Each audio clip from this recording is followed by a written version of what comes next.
రాష్ట్రాల్లో సంక్రాంతి సందడి మొదలైంది. పండుగ ఎఫెక్ట్తో పట్టణం నుంచి పల్లెలకు వెళ్లే వారంతా క్యూ కడుతున్నారు. చాలా భారీగా ట్రాఫిక్ జామ్ అవుతోంది. హైదరాబాద్ నుంచి అటు ఆంధ్రప్రదేశ్ అండ్ తెలంగాణలోని పలు జిల్లాల వైపుగా వెళ్లే వారందరికీ కూడా హెవీ ట్రాఫిక్ జామ్ అయింది. మనం విజువల్స్తో చూస్తున్నాం. పంతంగి టోల్ ప్లాజా దగ్గర ఎటువంటి ట్రాఫిక్ జామ్ అయిందో చూస్తున్నాం. సో నగరవాసులంతా కూడా పల్లెబాట పట్టడంతో భారీగా ట్రాఫిక్ జామ్ అయిపోయి వాహనాల రద్దీ కూడా కనబడుతోంది. చౌటుప్పల్ నందిగామ వద్ద భారీగా వాహనాలు నిలిచిపోయాయి. పంతంగి, కొర్లపహాడ్, కీసర ఈ టోల్ ప్లాజాల దగ్గర భారీగా వాహనాల రద్దీ కనబడుతోంది. రాత్రి నుంచి టోల్ గేట్ల వద్ద ట్రాఫిక్ కిక్కిరిసిపోయింది. ఇక భారీ ట్రాఫిక్ జామ్తో ఎక్కడికక్కడ వాహనాలు నిలిచిపోవడమే కాకుండా పెద్ద ఎత్తున అందరినీ కూడా అటువైపుగా దిగాలన్నా ఇంకేదైనా జనరల్గా రిఫ్రెష్మెంట్ కోసం ఆలోచించి టీ స్టాళ్ళు లేకపోతే మార్గ మధ్యలో ఉన్నటువంటి రెస్టారెంట్స్ అన్నీ కూడా కిక్కిరిసిపోతున్నాయి. సో అయితే ఏపీ ప్రభుత్వం 600 ప్రత్యేక బస్సులను ఏర్పాటు చేసిందంట. 6,431 ప్రత్యేక బస్సులని ఇటు తెలంగాణ ఆర్టీసీ నడుపుతూ ఉంటే అటు ఏపీ 600 ప్రత్యేక బస్సులను ఏర్పాటు చేసింది. పండుగ రద్దీని దృష్టిలో ఉంచుకొని ప్రత్యేక రైళ్లు కూడా ఏర్పాటు చేశారు. అయితే ఎక్కడ చూసినా బస్టాండ్లు, రైల్వే స్టేషన్లు మొత్తం కూడా కిక్కిరిసిపోతున్నాయి. ఎంజీబీఎస్, జేబీఎస్ బస్టాండ్ దగ్గర ప్రయాణికులు కిక్కిరిసిపోతున్నారు. బస్టాండ్లకు వచ్చిన క్షణాల్లోనే బస్సులన్నీ నిండిపోతూ ఉన్నాయి. గంటల తరబడి బస్టాండ్లో ప్రయాణికులు పడిగాపులు కాయాల్సి వస్తోంది. జేబీఎస్, కేపీహెచ్పీ, ఉప్పల్, బోయిన్పల్లి, గచ్చిబౌలి, ఎల్బీనగర్ నుంచి ప్రత్యేక బస్ సర్వీసులను కూడా ఏర్పాటు చేసినప్పటికీ అవి కూడా సరిపోవడం లేదు. మా ప్రతినిధి శిల్ప ఉన్నారు లైవ్లో. శిల్ప, సిచ్యువేషన్ ఏంటి? పట్టణం వదిలి పల్లె వైపుగా వెళ్ళేటువంటి ఆ ప్రయాణికుల పరిస్థితి ఎలా ఉంది? 600 ప్రత్యేక బస్సులు ఏపీ ఏర్పాటు చేసింది. 6,431 బస్సులు తెలంగాణ ఆర్టీసీ ఏర్పాటు చేసింది. అయినా కూడా సరిపోవడం లేదు. సో అటు టోల్ గేట్ దగ్గర ఎటువంటి సిచ్యువేషన్ ఉంది? వాహనదారులు, ప్రయాణికులు ఏం చెప్తున్నారు? రైట్, తెలుగు రాష్ట్రాల్లో సంక్రాంతి రద్దీ కొనసాగుతుంది. 3 రోజుల నుంచి దాదాపు హైదరాబాద్ విజయవాడ హైవే దగ్గర మొత్తం కూడా వాహనాలన్నీ బారులు తీరాయి. ఇంకోవైపు రైల్వే స్టేషన్ల దగ్గర, బస్ స్టేషన్ల దగ్గర మొత్తం ప్రయాణికులందరూ పడిగాపులు కాస్తున్నారు. బస్సు వచ్చినటువంటి కొద్ది క్షణాల్లోనే బస్సు మొత్తం కూడా ఫిల్ అవడంతో అక్కడ ఉన్నటువంటి ప్రయాణికులు ఎవరైతే డైరెక్ట్ వెళ్ళి టికెట్ కొనుక్కున్నామని అనుకుంటారో వాళ్ళందరూ పెద్ద ఎత్తున పడిగాపులు కాస్తున్నారు. ఒక్క బస్సు కోసం దాదాపు 4 నుండి 5 గంటల వరకు వాళ్ళు వెయిట్ చేయాల్సినటువంటి ఒకవైపు ఇటు ప్రత్యేకమైనటువంటి రైలు నడుపుతుంది. అటు సౌత్ సెంట్రల్ రైల్వే, ఇటు తెలంగాణ ఆర్టీసీ కావచ్చు, అటు ఆంధ్రప్రదేశ్ ఆర్టీసీ కావచ్చు.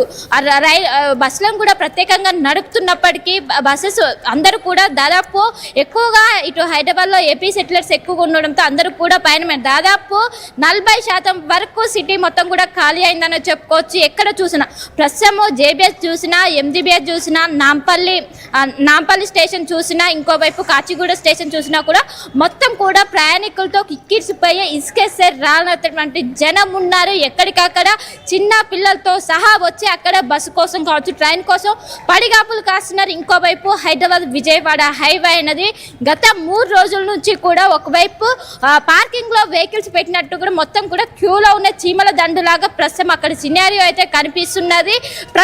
ఎక్కువగా టోల్ గేట్ ఏవైతే టోల్ గేట్స్ దగ్గర అక్కడ ఒక ట్రాఫిక్ జామ్ అనేది ఒక తలనొప్పిగా మారింది. వారిని క్లియర్ చేసేందుకు వచ్చేటువంటి ప్రతి ఒక వెహికల్ స్కాన్ చేయడానికి 3 సెకండ్లోపే పూర్తయ్యేందుకు కూడా ఈసారి ప్రత్యేకమైనటువంటి చర్యలు చేపట్టారు. ఎక్కువగా విజయవాడ వైపు ఎక్కువగా వెహికల్స్ అనేవి మూవ్ అవుతుంటే అటు నందిగామ సైడ్ కావచ్చు, విజయవాడ సైడ్ కావచ్చు ఎక్కువగా వెహికల్స్ వెళ్తూ ఉండడంతో తొందరగా స్కాన్ అయ్యేటట్టు పతంగి టోల్ గేట్ దగ్గర ప్రతి సంవత్సరం ఇలానే సిచ్యువేషన్ కనిపిస్తుంటుంది. పెద్ద ఎత్తున ఇబ్బంది పడుతుంటారు. అక్కడ స్కాన్ లేటుగా అవడంతో ఎక్కువగా ట్రాఫిక్ జామ్ అనేది కనిపిస్తుంటుంది. దీనికి చెక్ పెట్టే విధంగా 3 సెకండ్ లోపే అది మొత్తం స్కాన్ అవ్వడానికి ప్రత్యేకమైన చర్యలు చేపట్టారు. నిన్న ఒక్కరోజే 1,00,000కు పైగా వెహికల్స్ వెళ్ళినట్టు అటు టూవర్డ్స్ విజయవాడకి వెళ్ళినట్టు ఇప్పటికీ అధికారులు గుర్తించారు. ఈ రోజు ఆదివారం కావడంతో ఈ రోజు కూడా అదే విధంగా పరిస్థితి ఉన్నది. మొత్తం ఒకవైపు మొన్న నుంచి స్కూల్లో కావచ్చు, కాలేజీలో హాలిడేస్ ప్రకటించారు. తెలంగాణ ప్రభుత్వం చెప్పినట్టుగా టోల్ గేట్ ఛార్జీలు వసూలు చేయమంటున్నారు. టోల్ గేట్ ఛార్జీలు వసూలు చేయకుండా అందరికీ డైరెక్ట్ గా క్లియరెన్స్ ఇస్తూ ఉంటారు. సో ఏంటి సిచ్యువేషన్ మరి? అంటే టోల్ గేట్ ఛార్జీలు వసూలు చేయకపోయినా ఆలస్యం అవుతోందా? ఈ ట్రాఫిక్ ని క్లియర్ చేయడం కోసం తెలంగాణ పోలీసులు, ముఖ్యంగా టోల్ గేట్ సిబ్బంది ఎటువంటి ప్రయత్నం చేస్తున్నారు? రైట్, ముందుగానే సంక్రాంతి పండుగ కోసం 2 వర్డ్స్ విజయవాడకి వెళ్ళే వాళ్ళ కోసం ఇటు మంత్రి కోమటిరెడ్డి వెంకటరెడ్డి ఎవరికి కూడా టోల్ డబ్బులు వసూలు చేయమని కూడా ముందుగా చెప్పారు. అందులో భాగంగా అక్కడికి వెళ్ళాక స్కానర్ కోసం అనే స్కానర్ దగ్గరనే కొంచెం ఆలస్యం అవుతున్నట్లు కూడా తెలిసింది. ఆ స్కానర్ అనేది 3 సెకండ్ లోపే అయ్యే విధంగా అవుతాయి. దాదాపు కొన్ని కిలోమీటర్లు పతంగి టోల్ ప్లాజా దగ్గర కావచ్చు, ఇటు నార్కట్పల్లి కావచ్చు, ఇటు కటంగూరు ప్రతి చోట కూడా టోల్ గేట్స్ అనేవి ఉన్నాయి. దాదాపు ఇటు సూర్యాపేట వరకే 7 నుండి 8 వరకు టోల్ గేట్స్ అనేవి ఉంటాయి. వాటి దగ్గర విపరీతమైనటువంటి ట్రాఫిక్ జామ్ అనేది ఏర్పడుతుంది. దీంతో ప్రతి ఒక్కరు కూడా ఆలస్యం అవుతుంది. 3 నుండి 4 ప్రతి టోల్ ప్లాజా దగ్గర 3 నుండి 4 కిలోమీటర్ల మేర వాహనాలు అనేవి బారులు తీరాయి. అవి అనేవి తొందరగా స్కాన్ అవ్వటానికి దాదాపు 3 సెకండ్ లోపే ఆ వెహికల్స్ స్కాన్ అవ్వడానికి చర్యలు చేపట్టారు. ఇప్పటికే అక్కడ ఉన్నటువంటి ట్రాఫిక్ కావచ్చు మొత్తం కూడా క్లియర్ చేస్తున్నారు. మొన్న 3 రోజుల నుంచి కంటిన్యూగా ఇదే సినారియో కనిపిస్తుంది. దానికి సంబంధించి ఇప్పటికే అక్కడ మంత్రిగా ఉన్నటువంటి మంత్రి కోమటిరెడ్డి వెంకటరెడ్డి మేము ఎట్టి పరిస్థితుల్లో కూడా డబ్బులు వసూలు చేయమని చెప్పారు టోల్ గేట్ల దగ్గర. సో అందులో భాగంగానే ఒకవైపు వెహికల్ అనేది ఖచ్చితంగా స్కాన్ అవ్వాలి. స్కాన్ కి సంబంధించి 3 సెకండ్ లోపే పూర్తి అయ్యేందుకు కూడా ఆదేశాలు జారీ చేశారు. 3 సెకండ్ల లోపు అవుతే కొంచెం ట్రాఫిక్ అనేది కొంచెం తగ్గే అవకాశం ఉంది. జనరల్ గా 10 to 20 సెకండ్స్ అనేది పడుతుంటుంది నార్మల్ డేస్ లో ఒక వెహికల్ అనేది స్కాన్ అవ్వడానికి. కానీ ఇప్పుడు 3 సెకండ్స్ లోపే స్కాన్ అవ్వడానికి ప్రత్యేకమైన చర్యలు చేపట్టారు. ఎక్కడికక్కడ ప్రస్తుతం అయితే రైల్వే స్టేషన్ల దగ్గర కావచ్చు, బస్ స్టేషన్ల దగ్గర కావచ్చు ఇసుకేసే రాలినటువంటి జనం కనిపిస్తున్నారు. ఈ రోజుతో దాదాపు 50% మంది వెళ్ళారు. ఇంకా రేపు ఎల్లుండి కూడా ఇలానే కంటిన్యూ అయ్యే అవకాశం అయితే స్పష్టంగా కనిపిస్తుంది. థ్యాంక్ యూ శిల్ప. మొత్తంగా ట్రాఫిక్ జామ్ చాలా హెవీగా ఉంది.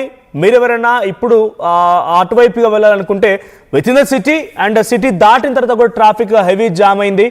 సో ఆల్రెడీ ట్రాఫిక్లో కిక్కిరిసిపోయింది. వాహనాలన్నీ కూడా పలువురంతా కూడా ఇబ్బంది పడుతున్నారు. టోల్ ఛార్జీలు లేవు అయినా కూడా చాలా వరకు వాహనాలు కంటిన్యూస్గా కొన్ని లక్షల వాహనాలు, 1-2 అని చెప్పాలి, లక్షల వాహనాలు పోతూ ఉన్నాయి. సో ఆ వాహనాలన్నీ కూడా వెళ్ళడంతో టోల్ ప్లాజాలు మొత్తం కూడా కిక్కిరిసిపోయాయి. ఈరోజు సాయంత్రం, రేపు సాయంత్రం వరకు కూడా ఇదే రకమైనటువంటి ట్రాఫిక్ కొనసాగే అవకాశం ఉంది. సో మీరు వెళ్ళేటువంటి దారిలో ఎటువంటి సిచ్యువేషన్ ఉంది, మీరు ఎక్కడైనా స్ట్రక్ అయిపోయారా? సో మీ ఎక్స్పీరియన్స్ ఏంటి ట్రాఫిక్ పైన ఒకసారి కామెంట్ చేయండి.